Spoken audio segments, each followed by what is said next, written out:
He is the strongest. He is the strongest human being that I know. I mean, you know, he can wear me out, and I tell you, I've got plenty of energy, and he just works and works and works. Here you have the Quinnipiac poll showing him at 38%, Reuters 35%, The Economist 37%, AP 36%, CNBC 42%.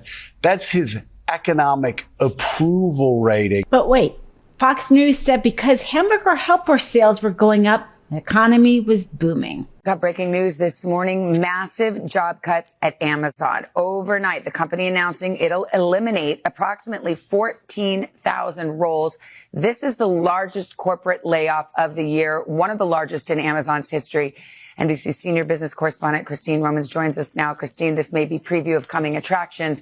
The AI boom is real, and it's meaning a lot of jobs are going away. There is a sense, as this is dragged on and as the real world consequences begin to pile up, they can read polls too. Some aides have told me in the last couple of days, some anxiety is starting to build, that he is going to take more and more of the blame here because he does seem so detached. Focusing on foreign policy, that's one thing.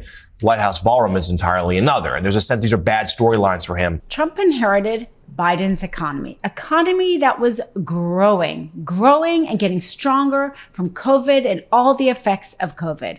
Well, according to the Copsey letter, these are just the most recent layoff announcements for corporations in the United States. UPS, 48,000 employees. Amazon, up to 30,000 employees. Intel, 24,000 employees. Nestle, 16,000 employees. Accenture, 11,000 employees. Ford, 11,000 employees. Novo Nordisk, 9,000 employees. Microsoft, 7,000 employees. PwC, 5,600 employees. Salesforce, 4,000 employees. Paramount, 2,000 employees. Target, 1,800 employees. Kroger, 1,000 employees. Applied Materials, 1,444 employees. Meta, 600 employees. And this is, of course, in addition to the thousands upon thousands of federal employees that Trump has already fired or is planning on firing. That amount of people being laid off in this country at a time where it's already hard to find jobs, at a time Amazon says that a lot of the layoffs have to do because they are already having AI used instead of people in certain jobs. So Trump, with his tariff war and with his inability to pay attention to what's happening with AI, to try to help workers with AI. Instead, what we are seeing are mass layoffs. Bernie Sanders has already come out and said, we need to be paying attention to what is happening with AI, with people losing their jobs. But instead, Trump is going around and hurting our trade alliances with Canada, can't even make a deal with Japan. I mean, these are trading partners that we've had for years and years and years. And instead, you go to Canada, as I did a few months ago, and you see the buy Canadian, how little people there want to buy American, which frankly, I am not surprised about because of the way Trump has been treating them. But at the end of the day, this hurts American companies. It's kind of also like what he's doing with beef, wanting the Argentinian beef farmers to get help because that helps the Argentina economy, which he seems to want to do to help prop up the right-wing leader there in order perhaps for his oligarch friends, hurting the farmers here in the United States as his tariffs are hurting the farmers here in the United States. And then let's talk about the things like the SNAP benefits. SNAP benefits are due to expire November 1st, and we are talking about millions upon millions of dollars lost, and that money goes straight into the economy. When people buy groceries, it goes to places like Target, it goes to places like Kroger, it goes right back into the economy. It's so bizarre here in this wealthiest country in the world. We have enough food, we have enough money, we have enough programs to end childhood hunger and to use feeding kids as a weapon, going back and forth doesn't make any sense.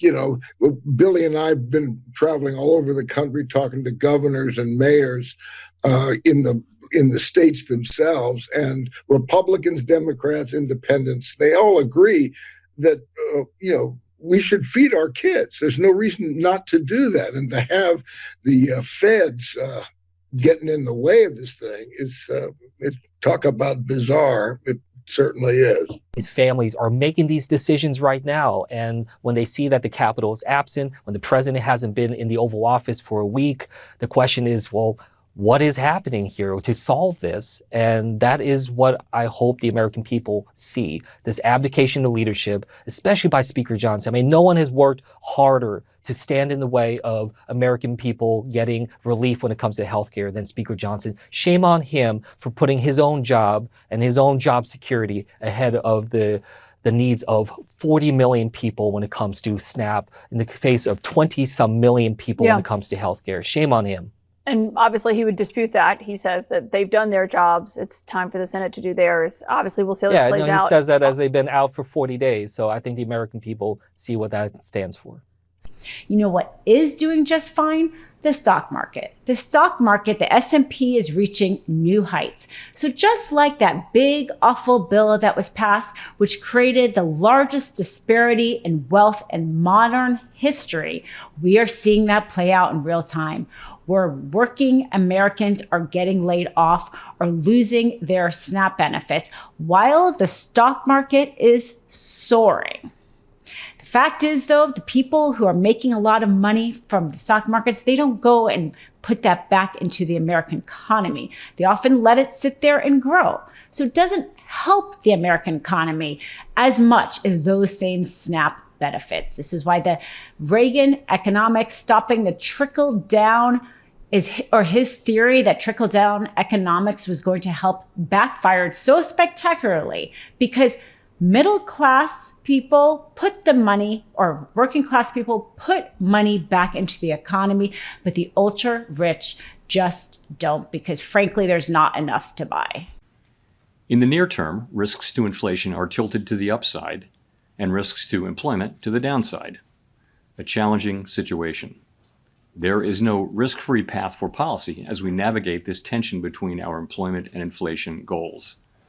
Our framework calls for us to take a balanced approach in promoting both sides of our dual mandate. Job gains have slowed significantly since earlier in the year.